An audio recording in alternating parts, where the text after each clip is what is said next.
बिस्मिल्लाहिर्रहमानिर्रहीम। अस्सलाम वालेकुम नाज़रीन, आपकी खिदमत में एक बार फिर मोगीज़ सली हाज़िर है। आज हम 3 से 4 अहम तरीन जो ख़बरें हैं उसके ऊपर बात करेंगे।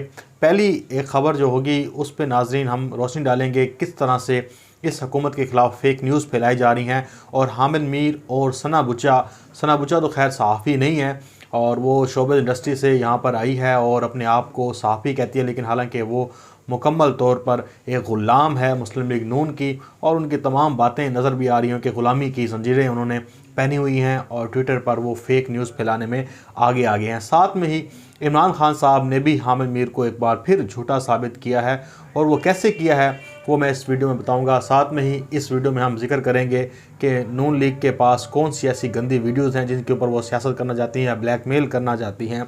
इसके साथ साथ 3 अहम तरीन रहनुमाओं के नाम सामने आ गए हैं जो मुस्लिम लीग नून में विकेट के दोनों जानिब खेल रहे हैं। जो इख्तलाफात की ख़बरें हैं वो भी एक तस्दीक हुई है। शहबाज शरीफ के साथ मरीम नवाज़ की किस तरह से इख्तलाफात हैं और साथ में ही इमरान खान साहब का एक दबंग ऐलान है वजारतों के हवाले से। बड़ा ही ये एक अच्छा इकदाम है जिसे सराहना चाहिए, वो हम गुफ्तगू करेंगे। लेकिन पहले शुरू कर लेते हैं फ़ेक न्यूज़ पर।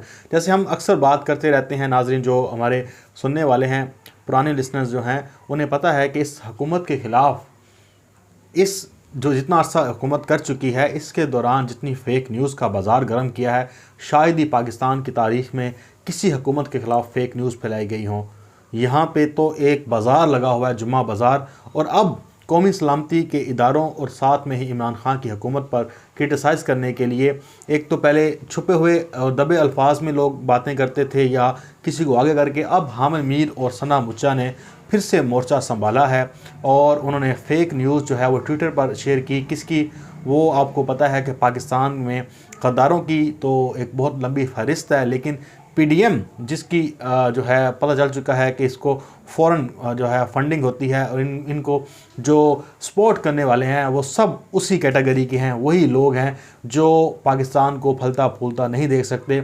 अली वज़ीर को गिरफ़्तार किया गया है, आपको पता है पेशावर की पुलिस ने और कराची में ये जो है तकरीरें करके आए थे और वहाँ से मफरूर थे। और वहीं पे जो है सिंध पुलिस ने भी कहा था पेशावर को कि भाई ये बंदा मफरूर है, इसे गिरफ़्तार करना है। खैर पेशावर ने जो है पुलिस ने कर लिया। और ज़ाहिर बात, आप मुल्क के ख़िलाफ़ जब आप बकेंगे, जब मुल्क के ख़िलाफ़ आप बातें करेंगे तो आपको हार नहीं पहनाए जाएंगे, बल्कि कानून जो है वो उसकी अमलदारी होगी और कानून अपना फिर रास्ता ख़ुद बनाता है। अब इनको जी गिरफ़्तार कर लिया गया और एक तस्वीर हामिद मीर शेयर करता है और कहता है कि जी ये रुकन असम्बली है और इसको जेल के अंदर जो है वो थाने के अंदर जो है वो चादर के, सिर्फ उसने चादर पहनी हुई है, लेटा हुआ है। ये जो है अली वज़ीर है और ये सर्दी में मर रहा है। इसकी हालत देखें। क्या ये उन्होंने कहा कि ये ज़ेब देता है किसी रुकन असम्बली को इस तरह से जो है जिस तरह लिटाया हुआ है, नीचे ऊपर उसने चादर पहनी हुई है। फिर सना बुचा भी कहती है ये फाशिस्ट हुकूमत है, इमरान खान पर तनकीद कर रही है। और हामिद मीर भी कह रहे थे, जब उन्होंने ये ट्वीट कर दी तो लोग जो है मजम्मतें करने लगे इमरान खान साहब के ख़िलाफ़ कि जनाब ये खान साहब आपने क्या कर दिया। अब डॉक्टर सलान खालिद साहब हैं जो प्राइम मिनिस्टर के फोकल पर्सन है डिजिटल मीडिया के, तो उन्होंने कहा कि जनाब ये ऑस्ट्रेलिया की एक पिक्चर है और उस वक्त की है और ये 2014 की है। मैंने डेट भी लिखी है, 12 दिसंबर 2014 की ये तस्वीर है। आप इसको पाकिस्तान के साथ मिला रहे हैं। ये बंदा कौन है, ये किस इलाके की तस्वीर है, आप इसको अली वज़ीर बनाकर पेश कर रहे हैं। खुदा का खौफ करें। आप अपने आप को जर्नलिस्ट कहते हैं और आप फेक न्यूज़ फैलाने, और जब ये देखें फेक न्यूज़ फैला दी उसके बाद लोगों ने स्क्रीनशॉट लगाना शुरू कर दिए। फिर ये माफ़ी भी नहीं मांगेंगे और ना ये मांगते हैं। अब ये तो होगी फेक न्यूज़ की कहानी। अब नाज़रीन आगे चलते हैं। हामिद मीर ने इंकशाफ किया था जनाब, उनका आपको पता है कि इंकशाफात रोज़ाना उनके पास पटारी होती है। और हामिद मीर का एक बहुत ही दिलचस्प जो चीज़ है मैं देखता हूँ, हामिद मीर अपने प्रोग्राम में कभी भी आपको ख़बर नहीं देंगे कि मेरी इससे बात हुई है, यहाँ से बात हुई है, या ये होने वाला है, ये होने वाला नहीं। वो किसी प्रोग्राम के में जाएंगे एज अ एनालिस्ट, वहाँ पे कहते हैं जी मैं तज्ज़िया नहीं करता, मैं ख़बरें देता हूँ, मैं अपने आप को तज्ज़िया निगार नहीं कहता। वो कहते हैं जी मुझसे ख़बर पूछें। हालांकि जितनी ख़बरें दी वो सारी झूठी साबित हुई। खबर असल हो तो बंदा बात करता है ना। अब वो जाके अपने चैनल पे ये बात नहीं करेंगे कभी कि मैं आपको ख़बर दे रहा हूँ, नहीं। वो जाएंगे किसी प्रोग्राम में, किसी जगह पे, किसी को कहेंगे मुझे प्रोग्राम में ले लो, या वो ले लेता है, ठीक है वो ले लेता है, इनको बुला लेते हैं, तो ये वहाँ पे जाकर अपनी ख़बरें बेचते हैं। क्योंकि अगर नोटिस आए तो इस चैनल को आए, इस एंकर को आए, और मुझे अगर मेरे चैनल को नोटिस आएगा, यार ज़ाहिर बात है जब आप फेक न्यूज़ अपने चैनल पे बैठ कर देंगे तो जियो न्यूज़ को जाएगा, जो नोटिस जाएगा, जियो न्यूज़ वाले पूछेंगे भाईजान आप रोज़ाना इतनी फेक न्यूज़ देते हैं, मेहरबानी करें, हम तो तंग आ गए हैं पैमरा के नोटिस से। तो ये एक वारदात का तरीका है, आपको भी नोट कीजिएगा। ये अपने चैनल पे बैठ के कभी भी ये बात नहीं करेंगे जी मैं आपको खबर दे रहा हूँ, मैं आपको, वहाँ पे तज्ज़ियाकार बन जाते हैं और विकेट के दोनों तरफ खेलते हैं, लेकिन किसी और चैनल पे बैठे होंगे मैं आपको ये खबर देने लगा हूँ। अब इमरान खान साहब के बारे में उन्होंने कहा कि इमरान खान साहब नाराज़ हैं लोगों से और उन्होंने इसलिए लोगों को ट्विटर पर अनफॉलो कर दिया है। और हमने उस वक्त कहा था कि यार ये बात ऐसी नहीं है, इमरान खान किसी से नाराज़ नहीं है, कुछ भी नहीं है। लेकिन रात जो न्यूज़ बीट में उन्होंने प्रोग्राम में बात करते हुए समा को जो इंटरव्यू दे रहे थे इमरान खान साहब, तो उन्होंने कहा जनाब मुझे ये एडवाइस किया गया कि प्राइम मिनिस्टर किसी को फॉलो नहीं करता, वो सियासतदान एक होता है, अलग पॉलिटिशियन जब होता है तो वो अलग बात है, लेकिन अब वो एक पब्लिक, उसने एक ऑफिस संभाला हुआ है, वो प्राइम मिनिस्टर ऑफ पाकिस्तान है, इसलिए अच्छा नहीं लगता कि वो किसी को फॉलो करे, इसलिए उन्होंने अनफॉलो कर दिया। हालांकि बहुत से जो ममालिक के सरबराहान हैं उन्होंने फॉलो किए हुए हैं, हालांकि वो सरबराह भी रहे हैं लेकिन साथ में फॉलो भी कर रहे हैं अपने लोगों को, पार्टी के लोगों के। लेकिन इमरान खान साहब को एडवाइस की गई और इमरान खान साहब ने अब ये बात खुद बता दी जिनके ऊपर इल्ज़ाम लगाया जा रहा था। अब हामिद मीर साहब ने ये शोर मचा दिया पहले से जी ये नाराज़ हैं और इसलिए अनफॉलो कर दिया इनको, ये कर दिया वो कर दिया। लेकिन आज इमरान खान साहब ने खुद इस बात की तरदीद की है। अब जो बंदा काम कर रहा है या तो उससे पूछ लेते जब ये अनफॉलो किया था कि यार उसका मौक़िफ़ ये है, मेरा मौक़िफ़ ये है, फिर तो बात बनती थी। अब आप खुद से ये अज्यूम करें कि जी वो किसी से नाराज़ हैं, कुछ हैं, अब आपको फिर ट्वीट करना चाहिए कि जी मैंने ये कहा था लेकिन खान साहब ये कह रहे हैं, तो अब आप देख लें कौन सही है कौन गलत। लेकिन उस वक्त आपने फैसला सुना दिया है, किसी की राय नहीं ली, ना ही प्राइम मिनिस्टर ऑफिस से बात की, ना ही प्राइम मिनिस्टर से बात की, ना किसी और बंदे। खैर आपका प्राइम मिनिस्टर तो फ़ोन उठाएंगे नहीं इमरान खान साहब। तो अब आगे चलते हैं, चलिए ये बहुत हो गया।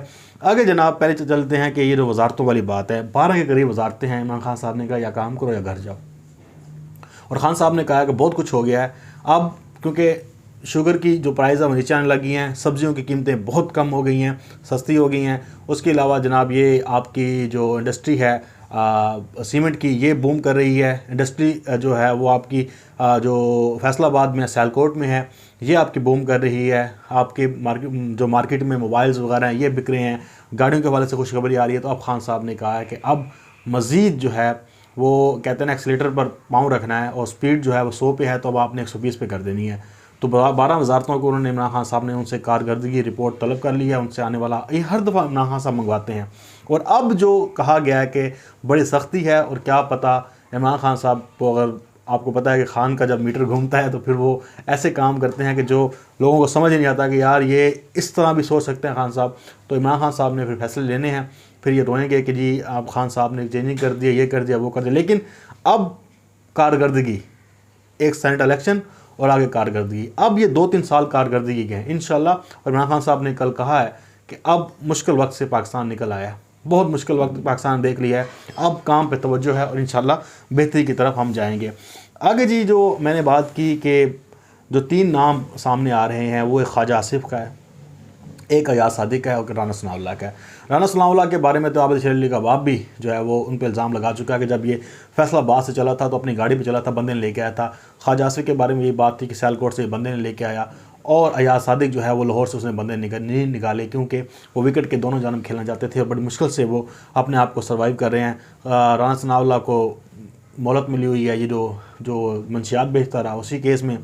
अयाज सादिक को अब कहने वाले तो कहते हैं कि जो इसने इल्ज़ाम लगाया था, टांगे कांप रही हैं, सब कुछ है, इसके ऊपर थोड़ी बहुत उसने माफ़ी इतलाफ़ी अंदर खाने मांगी है, और उन माफ़ी मंगवाने में 2-3 लोगों का बड़ा किरदार है। और ख्वाजा आसिफ को आपको पता है कि ये तो इलेक्शन से ही शुरू दिन से GH को गेट नंबर 4 में कॉल कर रहा है, मिसकालें मार रहा है, तो उसके बारे में मशहूर है। तो ये अयाज सादिक, ख्वाजा आसिफ और ये जो आपके राना सनाउल्लाह हैं, और साद रफ़ीक ने इसी मामले में बात की थी कि जनाब ये लोग जो हैं वो तंग कर रहे हैं और ये लोग बंदे ने लेकर आए। और साथ में ही मोहम्मद ज़ुबैर ने यह भी बात की है कि शहबाज शरीफ और मरीम नवाज़ में बड़े इख्तलाफात हैं और बहुत सी जगहों पर इख्तलाफात। और हम ये आज से नहीं कह रहे, ये हम सबको पता है, ये हम क्या कहें, ये तो सबको पता है कि इख्तलाफात इनके हैं। लेकिन जो हामिद मीर साहब मानने को तैयार नहीं, हो कहते हैं शीन नहीं निकलेगी ना ही मीम निकलेगी, मुस्लिम लीग नून एक है, मुस्लिम लीग नून एक नहीं है, बहुत सारी मामलात हैं और ये अंदर खच मची हुई है। और ये खच एक दिन एटम बम बनकर फट के बाहर निकलेगी, फिर लोगों को समझ आएगी कि यार ये क्या हुआ, ये पार्टी नहीं बचनी, ये टूटनी है, ये तयशुदा बात है। अब चलते हैं जी गंदी वीडियोस के बारे में। अब मरीम नवाज़ ने 6 से ज़ायद वीडियो की बात की है। अभी जो मोहम्मद ज़ुबैर ने ये मामला गर्म किया हुआ है कि जी हमारे पास 6 वीडियो हैं, ब्लैकमेल कर रहे हैं। लेकिन जो इतलात आ रही हैं वो यही आ रही हैं कि कुछ वीडियो नाजेबा भी हैं उनके पास, लेकिन वो किसकी हैं ये गलत बात है। कहा जा रहा है कि जी पाकिस्तान की टॉप जो लीडरशिप है, जो इस्टेब्लिशमेंट की जो टॉप लीडरशिप है, उनके बारे में ये भट्टी साहब कह रहे थे। लेकिन हमने अपने सोर्सेज से मुकम्मल तौर पर पता किया ऐसी बात नहीं है। नंगी वीडियो या नाजेबा वीडियोस हैं सही, लेकिन वो किसकी हैं? वो उन्हीं की हैं जिनको ये ब्लैकमेल करते रहे हैं, और वो जजेस की हैं। वो एक जज बेचारे चले गए हैं, वो उन्हीं लोगों की हैं जिनको ये लोग ब्लैकमेल करते रहे हैं। और अब ये कोशिश कर रहे हैं कि वही उनको ब्लैकमेल करने की कोशिश किया जाए और उनसे अपनी मर्ज़ी के फैसले लिए जाएं, लेकिन ऐसी नहीं है। और ये बात सही है कि जब इधर से वीडियोस निकलेंगी तो फिर उधर से वीडियोस भी आएंगी, और फिर वो वीडियोस आएंगी कि फिर ये नहीं कहा जाएगा कि जनाब खातून का आपने लिहाज नहीं किया, फिर वो सब कुछ निकलेगा। और ऐसी चीज़ें निकली। जब देखें, आपने जब गंद शुरू करना है तो फिर जवाब फिर गंद के साथ मिलेगा। अगर आपने एक सीधी साफ़ सुथरी सियासत करनी है तो आपको साफ़ सुथरी सियासत मिलेगी, लेकिन जब आप हद से ज़्यादा निकलेंगे, जब आप अपना जो है वो नो बॉल कराने की कोशिश करेंगे, तो फिर आपको एक्स्ट्रा कवर पे छक्का भी लगेगा। और छक्का फिर आपको पता है कि जब लगता है तो फिर सिक्सर होता है, फिर उसकी आवाज़ जो है वो क्राउड से आती है। तो अब मामला क्या है कि इन्होंने गंदी वीडियोस जो एक रखी हुई हैं उसको यूज़ करने के लिए, उसके लिए काउंटर भी है और फिर वॉल्यूम नंबर 10 भी है, और वहाँ से जो चीज़ें निकलनी है फिर हर तरह से आएंगी। लेकिन जो मैंने तस्दीक की, पूछा सब कुछ, वो हैं सही, लेकिन वो एक तो टॉप लीडरशिप के नहीं है, वो इन जजेस के जिनको ये ब्लैक में करते रहे हैं और अब भी कर रहे हैं। और एक दो ऐसी चीज़ें हैं जिसमें इंकशाफात हैं, एज़ लाइक जैसे ये अभी एक जज ने किए थे जो बेचारे वफात पा गए हैं कोरोना की वजह से। तो उसी तरह की एक दो हैं कि जिसमें इंकशाफात है जो उन्होंने रखी हुई हैं, लेकिन एक ड्रावा है जी हम वीडियो लीक कर देंगे। तो पहले भी वीडियो लीक हुई थी और अब भी हो गई, तो कोई बड़ा कारनामा या बहुत बड़ा कोई मामला नहीं हो जाएगा। लेकिन ये आप देखें किस सतह पर आ गए हैं कि ये गंदी वीडियो पर खेलना चाहते हैं। यही वो नून लीग है जो बेनज़ीर की गंदी तस्वीरें जो है जारी करती थी, हेलीकॉप्टर से फेंकी गई थी, अब ये गंदी वीडियोस पर आ गए हैं। तो होना कुछ नहीं है, ये इनके गले की हड्डी बन जाएगी अगर इन्होंने वीडियो रिलीज़ की। आप देख लीजिएगा, ये रोएंगे पछताएंगे, क्योंकि इनके साथ जो होनी है ये आखिरत में भी तौबा करेंगे कि जनाब हमने क्या किया है। बहरहाल ये अब तक की सूरत हाल है। मज़ीद आपके साथ अहम तरीन जो खबरें होंगी वो डिस्कस करूँगा। नाज़रीन अभी दें इजाज़त, अल्लाह हाफ़िज़, अपना बहुत सारा ख्याल रखिएगा। पाकिस्तान जिंदाबाद।